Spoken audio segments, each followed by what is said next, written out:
Hey everyone, Sam Rathmeyer here with the Wednesday Night Wine Club. This is the white wine video for February 2022. Let's get into it.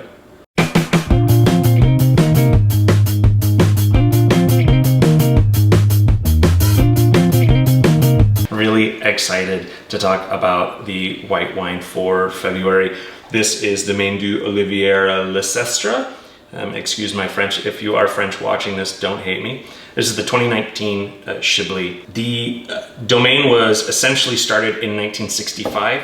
However, the grandfather actually started making wine when he was 14 years old in the 1950s. It took him about 10 years to save up enough money to start purchasing plots for him to actually go off on his own and start making wine.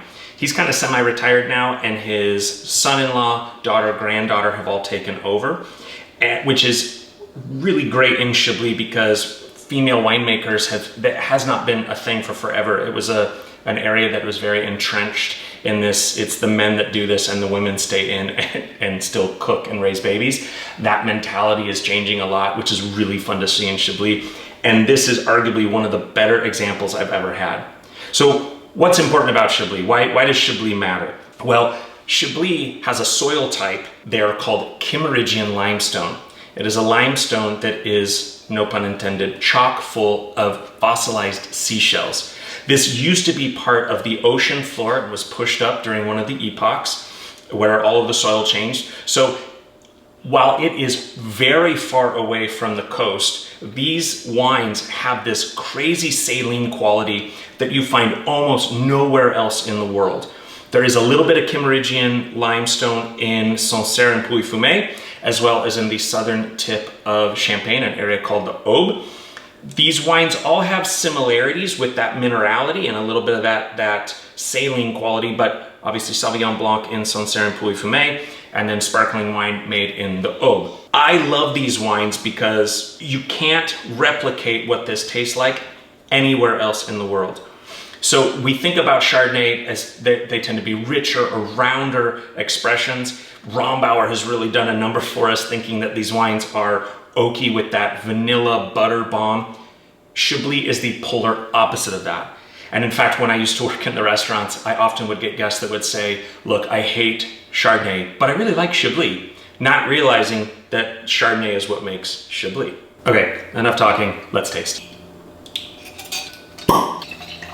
Okay, so some of you might still be a little nervous about the fact that I have selected a Chardonnay for this month's wine club because you don't like Chardonnay. But not liking Chardonnay is kind of like saying that you don't like music. You probably don't hate all music, there's just certain ones that you prefer over the others. Like for me, country western music, I would rather drop a bag of hammers on my big toe than have to listen to it. But that doesn't mean that all music is bad, right? So Chardonnay is known as the winemaker's grape or as a chameleon grape in the sense that Chardonnay starts out very bland and it really matters where it's planted. So if you've had Chardonnay in the past that you didn't like, I would put that more in the camp of you just had bad Chardonnay. This is fantastic Chardonnay. Now you'll notice on the nose that this is not an incredibly expressive Chardonnay from the standpoint of a fruit bomb. This is a little bit leaner. This has a little bit more of that zippy acidity minerality, and you really get that from that Kimmeridgian limestone, right? Remember all those fossilized seashells. This also has a hallmark aromatic for me with Chablis, is that it smells like Parmesan cheese rind and sweet tarts.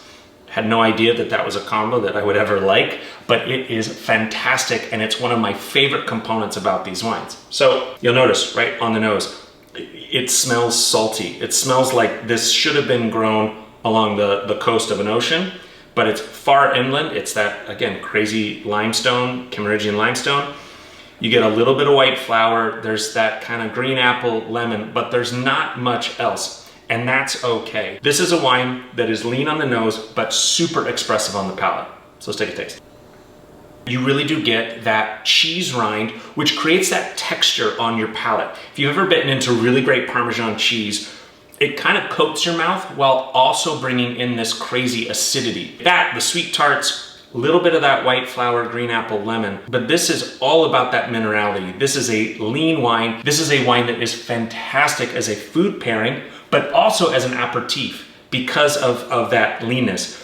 If this was any richer or rounder, you would want food to kind of offset that richness, and you don't need that here.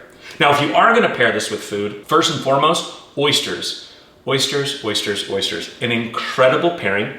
Typically we think what grows together goes together. So this is very far inland, but again, that limestone that comes through. Pork is incredible. I'd stay away from the red meats because I don't think that salinity really does anything to help the two come together like this. But if you're going more of those white meats, fish for sure, and herb salad would absolutely be incredible. I hope you enjoy this wine as much as I do. Let me know what you think about it in the comments. Let me know what you pair it with. Cheers.